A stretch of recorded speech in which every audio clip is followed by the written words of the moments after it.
Chapitre 105 L'énergie ultime. Dans le silence qui suivit, un silence presque irréel après le tumulte, Kael sentit une vérité simple et absolue s'imposer à lui, comme une évidence qu'il avait toujours portée sans jamais la comprendre pleinement. Ce n'était ni une révélation brutale ni une illumination spectaculaire, mais quelque chose de plus profond, de plus ancré, une certitude calme, inébranlable. Toutes les étoiles de l'univers, avec leur éclat froid et leur puissance insondable, lui parurent soudain lointaines.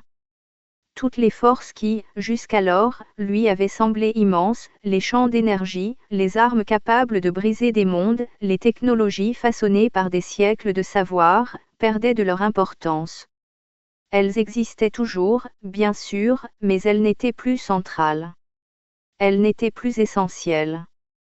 Car face à lui, entre ses mains, dans ce lien fragile et pourtant indestructible qu'il percevait désormais clairement, se trouvait quelque chose d'infiniment plus grand, un amour éveillé, conscient, choisi.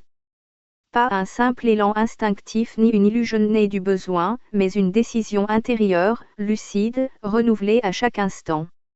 C'était une énergie d'une nature différente. Elle ne consumait pas, ne dominait pas, ne cherchait pas à imposer sa volonté. Elle ne corrompait pas ceux qui s'en approchaient. Au contraire, elle élevait, elle reliait, elle transformait sans détruire. Elle semblait traverser le temps sans s'y altérer, franchir les mondes sans perdre sa force, comme si aucune distance ni aucune frontière ne pouvait réellement l'atteindre. Kael comprit alors que cette force possédait un pouvoir que même les armes les plus avancées ne pourraient jamais égaler.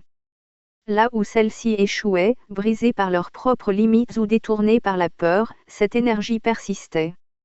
Elle réparait ce qui semblait irréparable, protégeait sans enfermer, guidait sans contraindre. Elle offrait une direction là où il n'y avait plus que chaos. Dans le langage ancien des Athéniens, cette force portait plusieurs noms, comme si un seul mot ne suffisait pas à la contenir: foi, conscience et courage du cœur. Trois facettes d'une même réalité, trois chemins menant à une même source intérieure. Et Kael sentit avec une clarté nouvelle que c'était précisément cette force, intangible, infinie, absolue, qui venait d'agir. Ce n'était ni le hasard, ni la puissance brute, ni une intervention extérieure incompréhensible. C'était elle. L'amour. C'était elle qui l'avait sauvé. Mais pas seulement lui. Dans cette prise de conscience, élargie comme une onde qui se propage, Kael comprit que tous ceux qui vivaient sur Pantal Terre 13 avaient été touchés, protégés, préservés par cette même énergie invisible. Une force discrète, presque imperceptible, et pourtant plus décisive que tout le reste.